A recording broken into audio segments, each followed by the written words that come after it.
मैं डॉक्टर मुरली मनोहर पांडे, श्री अनुग्रह नारायण सिंह +2 उच्च विद्यालय सतानंद ग्राम सगाही से हूँ। वर्चुअल क्लास ऑफ गया में गया गाइडेंस प्रोग्राम चलाया जा रहा है। इसमें पूर्व की कक्षा में हमने बताया था कि भू आकृतिक एवं उनका विकास 7वें अध्याय के अंतर्गत इस अध्याय में 3 कारकों के बारे में हमने बताया था। जल द्वारा, बहते हुए जल के द्वारा निर्मित स्थलाकृतियाँ,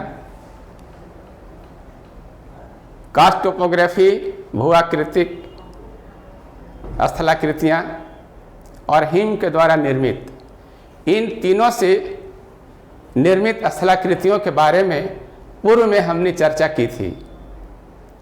आज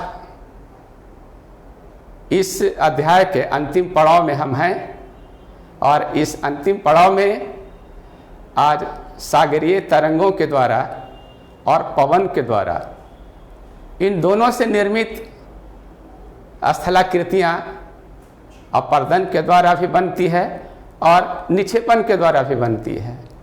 इन दोनों के बारे में हम आज विस्तार से चर्चा करेंगे। यहाँ आप देख रहे हैं कि पूर्व के सत्र में यह भी चर्चा किया गया था कि जो 3 अवस्थाएं भू-आकृति निर्माण की होती है, युवावस्था, प्रौढ़ावस्था और वृद्धावस्था, ये तीनों अवस्थाओं से गुजरते हुए स्थलाकृतियों का निर्माण के बारे में हमने पूर्व में बता चुका था। आज भू-आकृति के कारकों के अंतर्गत शेष 2 जो स्थलाकृतियां हैं, सागरीय जल के द्वारा और पवन के द्वारा, वायु के द्वारा। अब आप ये समझेंगे बच्चों कि सागरीय जल के द्वारा जो स्थल की आकृतियां का निर्माण होती है वह करता कैसे है।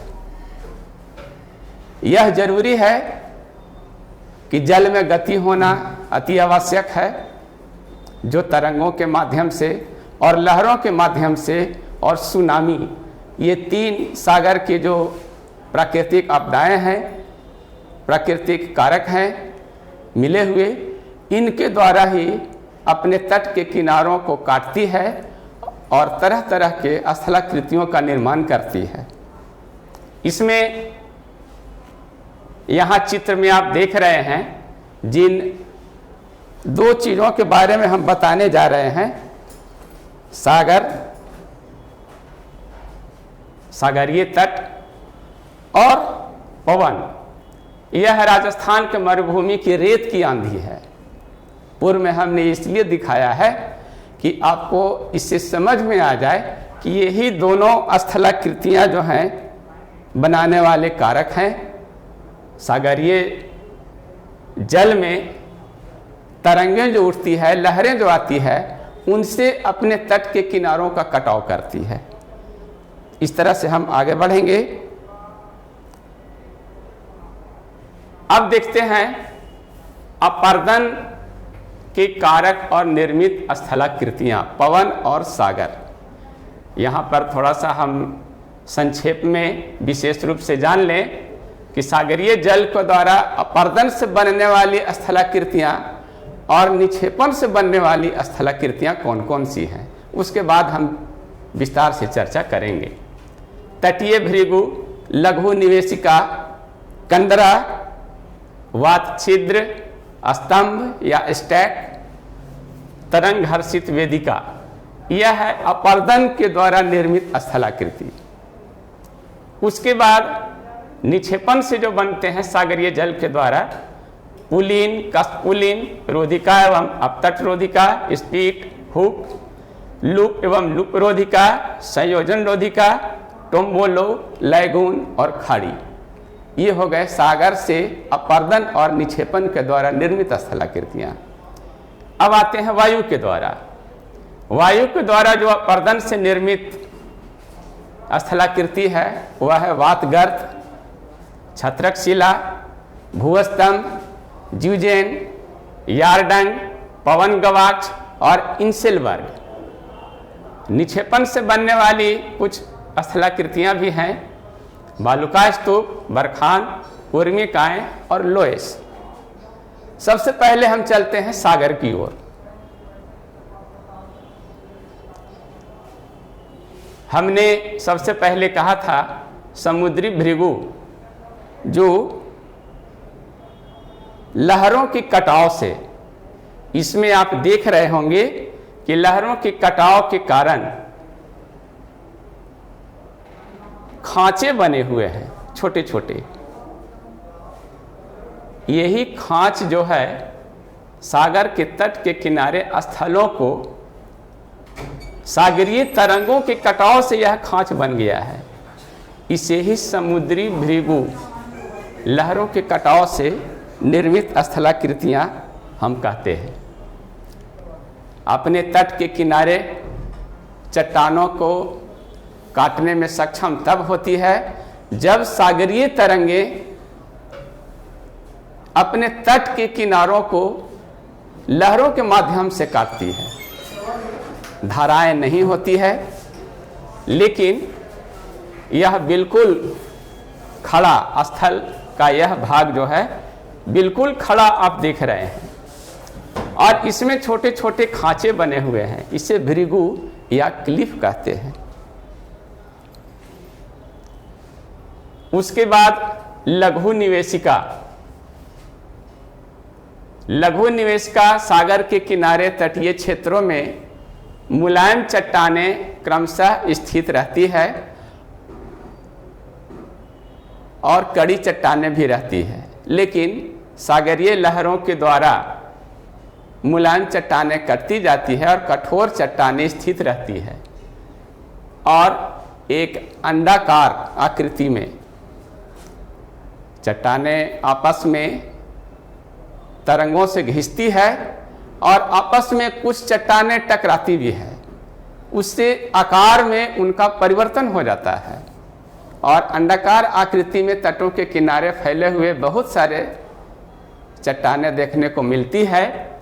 वही लघु निवेशिका छोटे छोटे चट्टानों के टुकड़े गोल गोल चिकने चिकने पत्थर के रूप में मिलते हैं। उसके बाद है तटीय कंदरा।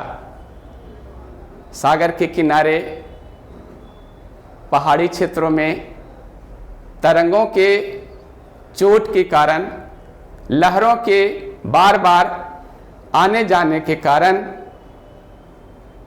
मुलायम चट्टानें कटकर उसमें आर पार छिद्र बन जाता है और कमजोर संरचना वाली चट्टानें ही कटती है। इससे होता क्या है कि आर पार बिल्कुल खिड़की नुमा आप देख रहे हैं, ये कंदरा है, कठोर चट्टानें स्थिर और सागर की तरफ से आने वाली लहरें इनको काट करके आर पार खिड़की की तरह बना दिया है, विंडो की तरह। देखने में एक लगता है कि विंडो है। इससे ही हम कहते हैं कोस्टल केव्स, तटीय कंदरा।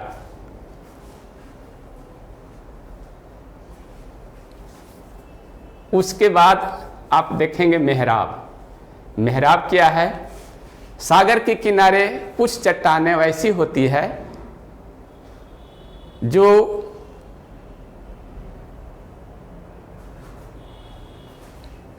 दोनों तरफ की चट्टानें स्थिर रहती है और बीच में एक खोल दिखाई देता है। यह है मेहराब। यह सागर के किनारे ही, तट के किनारे तरंगों के द्वारा इसका निर्माण होता है। हम बार बार तरंग या लहरों का नाम ले रहे हैं। आप एक चीज़ अवश्य जानते होंगे बच्चों कि सागर में ज्वार और भाटा यह भी एक कारण है। सागर के जल के उठने की क्रिया को ज्वार और गिरने की क्रिया को, जब वही जल नीचे गिरता है तो उसे भाटा कहते हैं। कुछ बच्चे वैसे शरारती होते हैं जो कहते हैं कि ज्वार और भाटे की सब्जी और रोटी, ज्वार की रोटी और भाटे की सब्जी बनती है, लेकिन ऐसी बात नहीं है। नाम ही इसका ऐसा है, ज्वार और भाटा। यह भी सागरों में उठती है और अपने साथ काफ़ी गति के साथ चट्टानों को टकरा करके मुलायम चट्टानों को तोड़कर वहीं पर छोड़ देती है। इस तरह से यह एक मेहराब, यहाँ आप चित्र में देख रहे हैं, मेहराब आपको दिखाया गया है। तरंगित जल आर पार, यानी यह जो छिद्र आपको दिखाई दे रहा है, आर पार जल उससे आना जाना प्रारंभ कर देता है। ठीक इसके बगल में आप देख रहे होंगे वात छिद्र छोटे छोटे। इस मेहराब के बाद कुछ चट्टानें और भी होती है जिनमें आप छोटे छोटे छिद्र देखते हैं। इससे हवा बराबर प्रवेश करती रहती है। आने जाने से आप वहाँ पर नज़दीक में खड़े होकर यदि ध्यान से सुनेंगे तो सीटी जैसी आवाज़ आती है उन चट्टानों के छिद्रों से। और वही जो छिद्र है उसे वात छिद्र, वात का मतलब होता है हवा, और हवा के आर पार आने जाने से एक प्रकार की आवाज़ निकलती है सीटी जैसी, और उसे ही कहते हैं वात छिद्र। यह भी सागर के तट के किनारे ही जो स्थित कड़ी और मुलायम चट्टानें हैं, संयुक्त रूप से मुलायम चट्टानें कट करके इस तरह के छिद्र का निर्माण हो जाता है।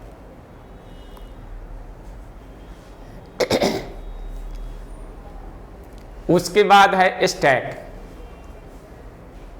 पहले हमने बताया है कि आप देखिए इसमें एक बार फिर से मेहराब, इसी मेहराब का ऊपरी जो हिस्सा है यदि टूट जाए कालांतर में सागर के जल से चोट खाते खाते, तो यहाँ एक पिलर की तरह स्थिर आपको खड़ा एक प्राकृतिक स्वरूप दिखेगा। इसे सागरीय स्टैक या कैरी कहते हैं। ऊपर का मेहराब, ऊपर का जो छत है टूट गया है और यह एक पिलर के रूप में, खंभे के रूप में, छोटे छोटे स्तंभ के रूप में दिखाई देते हैं। इसे ही हम कहते हैं सागरीय स्तंभ या स्टैक या कैरी।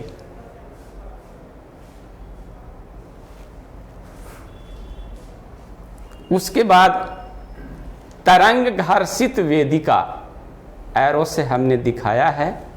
सागर के तट के किनारे बहुत सारी चट्टानें होती है, टूट फूट कर सागर में बिखर जाता है और सागर की तली पर चौरस चबूतरे के समान दिखने वाला वह स्थल खंड जिसे हम तरंग घर्षित वेदिका कहते हैं। यहाँ देखिए आप चित्र में, थोड़ा सा और हम बड़ा करके इसे आपको दिखा दें। क्लिफ, खांच, पहले स्थल का यह भाग था। टूटते टूटते यह जो सतह है सागर के अंदर में जाकर इकट्ठा होना शुरू कर गया और यह एक प्लेटफॉर्म के तरह, चबूतरा के तरह बना हुआ है। इससे ही कहते हैं तरंग घर्षित वेदिका, क्योंकि तरंगों के द्वारा रगड़ खाते हुए उनका निर्माण हुआ है और यह भी एक चट्टान का स्वरूप है।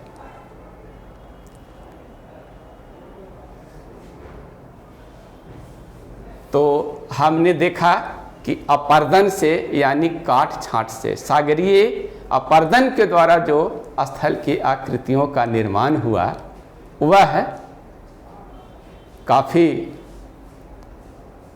रोचक दृश्य देखने को मिला। अब हम आते हैं सागरीय जल के निक्षेप से निर्मित स्थल की आकृतियाँ। अब निक्षेप आप समझते होंगे कि निक्षेपण के लिए कुछ मलबे की आवश्यकता होती है, मिट्टी, गाद, चट्टानों के टुकड़े इन सभी चीज़ों की आवश्यकताएं पड़ती है। ये सागर में कहाँ से आए? तो नदियों के द्वारा बहा कर लाई गई सागर में जो निक्षेपित जो मलबे हैं वह जमा होते जाते हैं और वही निक्षेपित कंकड़, पत्थर, बजरी इत्यादि जब सागर में ज्वार भाटा उठता है, बहुत बड़ी तरंगें उठती है, तो अपने तट के किनारे समेटकर लहरों के द्वारा लाकर छोड़ दिए जाते हैं। उससे ही स्थल की आकृतियां का निर्माण होती है और निक्षेपित स्थल की आकृतियां का निर्माण होती है। उसमें मुख्य रूप से पुलीन, इसका विकास स्थल के तटीय पदार्थ का समुद्र की ओर नीचा होने से होता है। सागर के किनारे आप जाएंगे तो सागर के जल की ओर जब हम बढ़ते हैं तो थोड़ी ढाल मिलती है और वही स्थल का स्वरूप जो है पुलीन या कस्प पुलीन कहा जाता है। आगे के चित्र में हम दिखाएंगे आपको। रोधिका, तट से दूर। रोधिका क्या है? सागर में भी बांध बन जाते हैं। सागर के दूर सुदूरवर्ती क्षेत्रों में आप जाएंगे तो गाद, मिट्टी, चट्टानों के एक बांध दिखता है पुल के तरह, उसे रोधिका कहते हैं। स्पीट हुक, मिश्रित हुक, यह क्या है? सागर की ओर लंबी जिह्वा के समान निकला हुआ स्थल भाग। आप उससे संक्रीय आकृति लंबवत, जैसे ये आप देख रहे हैं स्टिक हमारे हाथ में है, सागर की ओर से यदि इसी तरह की लंबाई का कड़ी चट्टानों वाला यदि प्लेटफॉर्म निकल गया हो, है ना, ये आप देख रहे हैं। आप इससे नहीं समझ पाएंगे तो आप चित्र में देखें। आपको यहाँ पर अलग अलग चित्रों के माध्यम से हम दिखाते हैं। यह है हेडलैंड रोधिका, अपतट रोधिका, बार रोधिका, अलग अलग। यह है स्थल।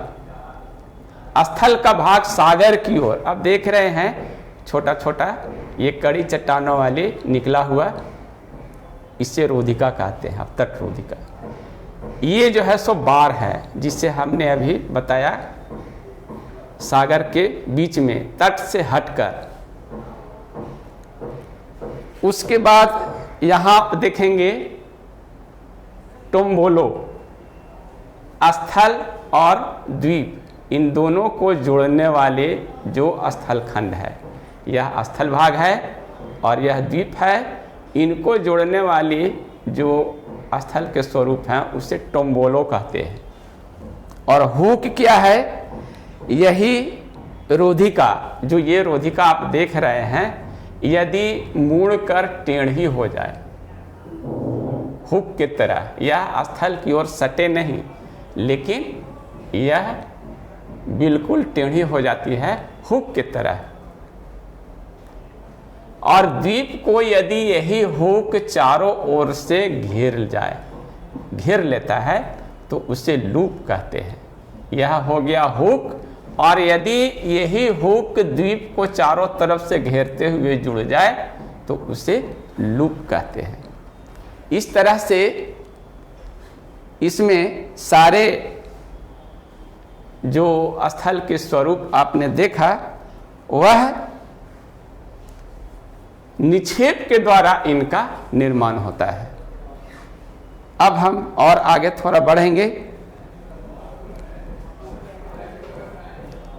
लूप एवं लूप रोधिका, हमने पहले भी बताया कि लूप रोधिका, संयोजिक रोधिका और लैगून, ये तीन चीजें हैं। स्थल का भाग है, इसे हम हुक कहते हैं, और द्वीप को जो चारों तरफ से घेर ले वह लूप कहा जाता है।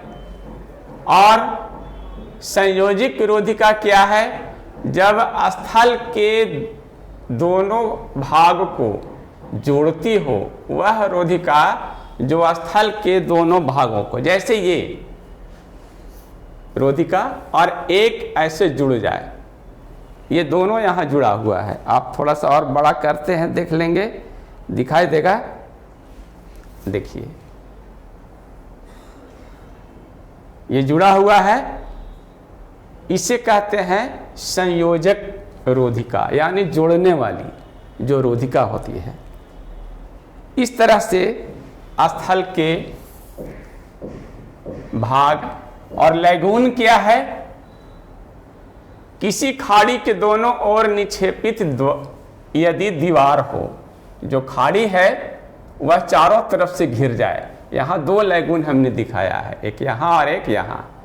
जल का वह भाग जो चारों ओर स्थल से घिरा हुआ हो, तो स्थल यह भी है रोधिका, स्थल का यह भी भाग है और बीच में जल का भाग है वही। तो बंद खाड़ी, यह जो खाड़ी है बंद हो गया है, उसे लैगून कहते हैं। तो चित्र में स्पष्ट यहाँ दिखाया गया है कि किस तरह के स्थल की आकृति का निर्माण निक्षेपण के द्वारा कैसे होता है। उसके बाद टोम्बोलो, अभी हम चर्चा कर रहे थे कि द्वीप और स्थल के जुड़ने वाले भाग। देखिए यहाँ लाल सर्किल में हमने दिखाया है, यह स्थल का भाग है और स्थल के भाग से निकले हुए जो रोधिका है वह टोम्बोलो यानी द्वीप को जोड़े हुए है आपस में। यह भी एक टोम्बोलो है, यह द्वीप है, चारों ओर जल से घिरा हुआ है और स्थल का वह भाग।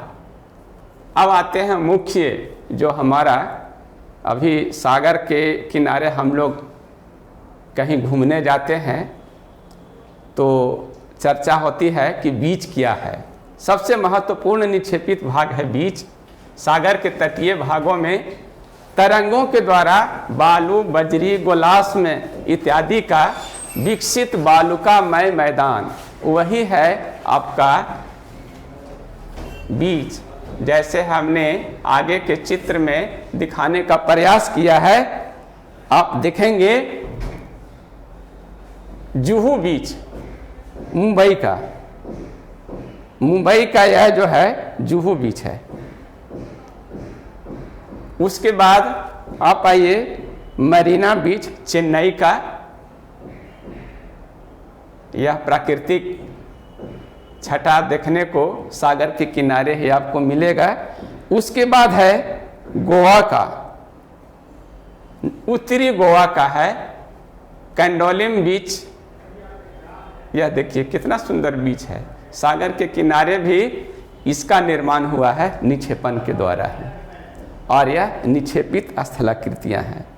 इस तरह से बीच का आपने देखा, सागर के द्वारा निर्मित अपर्दन और निक्षेपण, इन दोनों तरह के कारकों से निर्मित स्थलाकृतियों के बारे में अभी हमने बताया। अब आते हैं पवन के द्वारा। पवन से निर्मित स्थल की आकृतियां, इसमें तीन तरह के कार्य पवन करते हैं: अपवाहन, अपघर्षण और सन्निघर्षण। अपवाहन ढोने का, उड़ाकर ले जाना।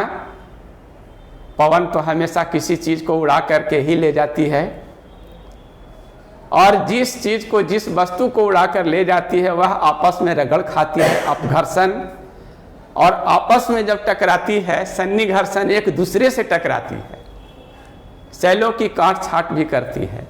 रास्ते में जो चीज मिल जाए उसे अपने हवा में, हवा के द्वारा जो उड़ाकर धूल कण लेकर चलती है वह है, उससे मार्ग में मिलने वाले चट्टानों को काटती हुई आगे की ओर हवा बढ़ती है। अब हम आते हैं, इसमें भी अपर्दनात्मक और निक्षेपणात्मक स्थल की आकृतियों के बारे में विशेष रूप से जानेंगे। पहले अपर्दन से बने स्थल की आकृति वात गर्त, ब्लो आउट। मरुस्थलीय प्रदेशों में अल्प वृष्टि, जहां शुष्क भाग होते हैं, कम बारिश होती है, उस जगह पर पवन अपवाहन क्रिया के द्वारा गर्त का निर्माण करती है, विशाल गड्ढे का निर्माण करती है। वैसे भाग को वात गर्त कहते हैं। इसका निर्माण अधिकतर चक्रवातीय हवाओं के कारण, जब चक्र के रूप में हवाएं, जिसे बंडोवा, देहाती भाषा में हम लोग कहते हैं बंडोवा, जब कस की आंधियां आती है और हवाएं चक्कर काटती हुई ऊपर की ओर उठती है, तो जिस जगह पर चक्कर काटती है वहां पर के धूल कण इत्यादि सबको उठाकर ऊपर खींच लेती है और उससे एक खड्ड या गड्ढे का निर्माण होता है। उसी तरह के पवन से मरुस्थलीय भागों में निर्मित स्थल की आकृति को वात गर्त कहते हैं। दूसरा है मशरूम रॉक्स, छत्रक शिला, छतरी नुमा आकृति। बरसात के दिनों में अपने देहातों में गोबर के ऊपर उजला उजला सफ़ेद रंग का गोबर छत्ता आपने देखा होगा, जिसे मशरूम कहते हैं। और यह मशरूम रॉक्स का निर्माण अपर्दन क्रिया के कारण मरुस्थलीय भागों में होता है। कठोर शैलें शीर्ष पर, मुलायम शैलें, जो बालू का मुलायम चट्टान है वह स्थिर रहता है। हवाएं जब चलती है तो सतह से टकराती हुई हवाएं चलती है, जिस कारण से उसका भाग नीचे पतला और ऊपर में एक छाते की आकार का, देखिए यहाँ हमने दिखाया है छतरी नुमा आकृति, छत्रक शिला। इसके गर्दन पतले, आधार चौड़ा और ऊपर में छाते के आकार का। इस तरह से आकृतियों का जो निर्माण होती है उसे छत्रक शिला, मशरूम रॉक्स कहते हैं।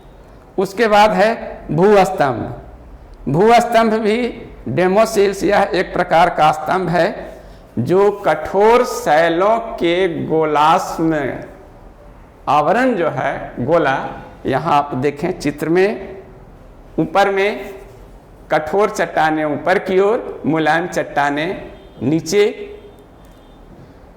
उसे स्तंभ यानी आधार देकर सुरक्षित रखता है। कठोर शैल खंड स्थित होती है और अपने नीचे मुलायम चट्टानों को कटने से बचाती है। मुलायम चट्टानों को हवाओं के माध्यम से कटने नहीं देती और एक स्तंभ के आकार का दिखता है। इससे ही हम कहते हैं भूस्तंभ। पवन के अपर्दन के द्वारा इस तरह की आकृति का निर्माण होता है। अब आते हैं जीवजेन, टेबुल नुमा आकृति। यह सपाट टेबुल नुमा आकृति आप देखें चित्र में, मुलायम चट्टानों को क्षैतिज रूप में सुरक्षित रखती है। ऊपर से कड़ी चट्टानें, नीचे मुलायम बालू के स्तर परत के रूप में सुरक्षित रखने का काम करती है। इस तरह की आकृति को जीवजेन कहते हैं। इसी के ठीक विपरीत यारडंग, वह क्षैतिज है तो यह लंबवत है। कड़ी चट्टानें और मुलायम चट्टानें दोनों स्तर के रूप में लंबवत रूप में रहती है और मुलायम चट्टानें हट जाती है और कड़ी चट्टानें देखिए यह स्थिर रह जाती है। साइड से मुलायम चट्टानें कटती गई। यह जो है जीवजेन क्षैतिज और यारडांग जो है सो लंबवत, इनका होता है कटाव। मुलायम चट्टानें हटती जाती है। ये दोनों जो हैं एक ही तरह के आकृतियां हैं, लेकिन निर्माण प्रक्रिया में ये दोनों अलग अलग तरह से देखे जाते हैं। अब आते हैं इंसेलबर्ग और पवन गवाक्ष। हवाएं अपने साथ धूल कणों को लेकर चलती है। रास्ते में यदि चट्टानें मिल जाए तो उन चट्टानों को काटती जाती है। हवाओं में मौजूद छोटे छोटे जो कण हैं उनसे चट्टानों में टकरा टकरा कर गड्ढे बना देते हैं और कालांतर में वही गड्ढे आर पार दिखाई देने लगते हैं। विंडो यानी पवन के द्वारा बने हुए आर पार जो खिड़कियां हैं छोटी छोटी, उसे पवन गवाक्ष कहते हैं। दूसरा है हमारा इंसेलबर्ग। बालू वाले स्थानों में, मरुस्थलीय भागों में कड़ी चट्टानें हवाओं के द्वारा कट छट कर अलग नहीं हट पाती और बिल्कुल द्वीप के समान, टापू के समान वह दिखाई देता है। यानी हम यूं कहें कि एक पर्वत, छोटा सा पर्वत, जैसे सागर में छोटी पहाड़ी चट्टानें यदि खड़ी रहे और द्वीप के समान दिखाई दे, वैसे ही विशाल मरुस्थलीय भागों में यदि कड़ी चट्टानें स्थिर रह जाती है तो वह दूर से देखने में एक द्वीप, एक टेकरी या एक छोटी पहाड़ी की तरह दिखती है। उससे ही हम कहते हैं इंसेलबर्ग। आप चित्र में देखें, यह है इंसेलबर्ग। यह सागर के तरह बालू वाला क्षेत्र है, मरुस्थलीय भाग, और यह कड़ी चट्टानें जो हैं बिल्कुल स्थिर डोम शेप्ड, हम इसे कह सकते हैं गुंबदनुमा पहाड़ी, छोटी टेकरी। और यह स्थल के वैसे भागों में मिलता है, मरुस्थलीय भागों में, जहां अपर्दन कारकों के द्वारा काट छांट की क्रिया के द्वारा उसका निर्माण हुआ है। अब हम आते हैं निक्षेपण से बनने वाले स्थल की आकृतियों के बारे में। पवन के अपहर्दन से तो बहुत सारे स्थल बने, इनके निक्षेप से भी कुछ आकृतियां बनती है। उनमें सबसे पहले सैंड ड्यून्स, बालू का स्तूप। आप यदि कभी राजस्थान जाएं, थार के मरुस्थल में घूमने के लिए, बड़े बड़े बालू के टीले आपको देखने को मिलेंगे। उन टीलों को ही कहते हैं सैंड ड्यून्स, पहाड़ी नुमा, बालू का ढेर।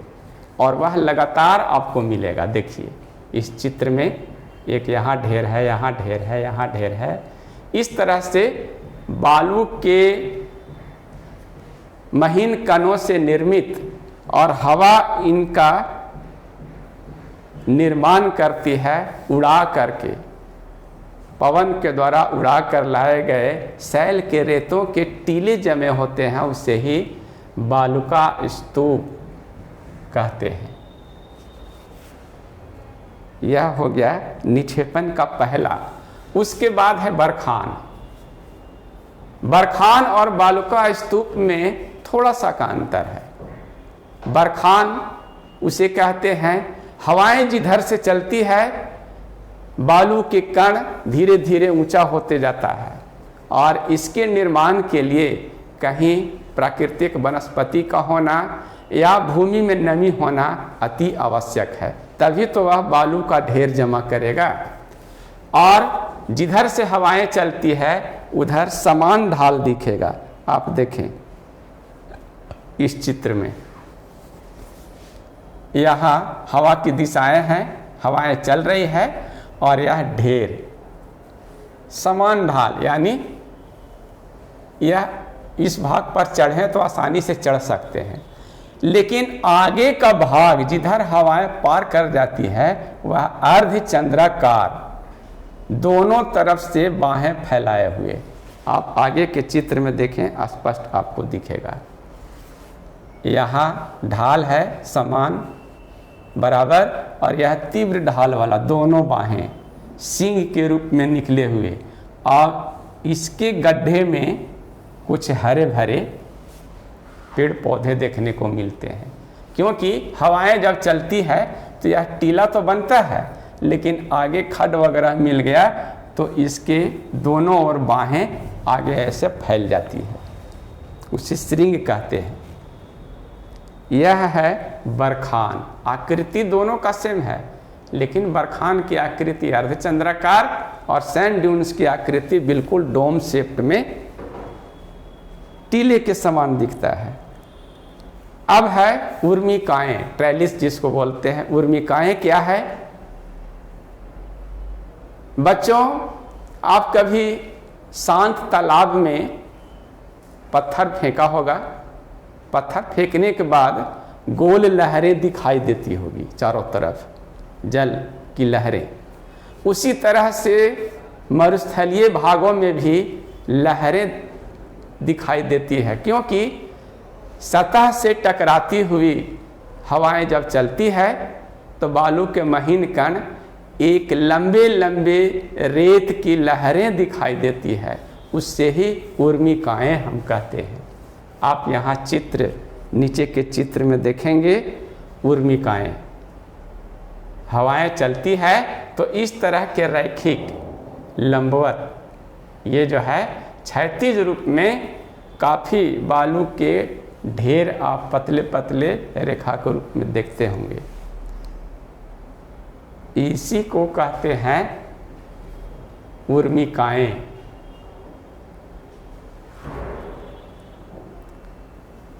अब आते हैं लोएस। लोएस का नाम आपने सुना होगा। लोएस का मैदान कहाँ है? चीन में। और यह मरुस्थल के निकट नहीं मिलता। इसलिए नहीं मिलता कि हवाएं जब चलती है तो धूल कणों को लेकर चलती है, धूल को उड़ाती हुई चलती है, और सुदूरवर्ती क्षेत्रों में जहाँ काफ़ी घने वन मिले या कोई रुकावट मिले तो उस जगह पर उन रेत के महीन कणों को, यानी मिट्टियाँ जो होती है मिले हुए, जो धूल कण होती है उनको वहाँ इकट्ठा करती है। तो पवन के द्वारा उड़ाकर लाई गई मिट्टी के महीन कण यदि बिछा दिए जाते हैं परत के रूप में, उससे ही लोएस कहते हैं। चीन में लोएस का मैदान आप देखिए यहाँ चित्र में, चीन में साक्षी जगह है जहाँ पर लोएस का विशाल मैदान, काफ़ी उपजाऊ होता है यह मैदान। लोएस के मैदान जो हैं यह काफ़ी उपजाऊ मैदान है, इसलिए इसे कहा गया है लोएस। लोएस का मतलब ही होता है हवा के द्वारा मिट्टियों के धूल कणों को उड़ाकर जो जमा किए गए मैदान, समतल प्राय भूमि, उसे ही लोएस कहते हैं। इस तरह से आप आज 7वें अध्याय के अंतर्गत भू आकृतियाँ एवं उनके विकास में अंतिम में आपने देखा 2 शेष बचे हुए थे, उनको हमने बताया। इस तरह से आज 7वां अध्याय समाप्त होता है। कुछ अभ्यास कार्य दिए गए हैं, गृह कार्य दिए गए हैं, जिसे आप बनाएंगे, और किसी तरह की यदि कोई कठिनाई हो प्रश्न के उत्तर देने में या और विशेष जानकारी चाहते हैं तो आप हमें YouTube लाइव के माध्यम से YouTube पर सब्सक्राइब करें और अपना कमेंट बॉक्स में जाकर कमेंट लिखें, ताकि हमें भी पता चल सके कि इस में जो कमी हो या आपके पास जो कमी है, आपको जो दिक्कत होती है, हम उसे आसानी से बता सकें। धन्यवाद।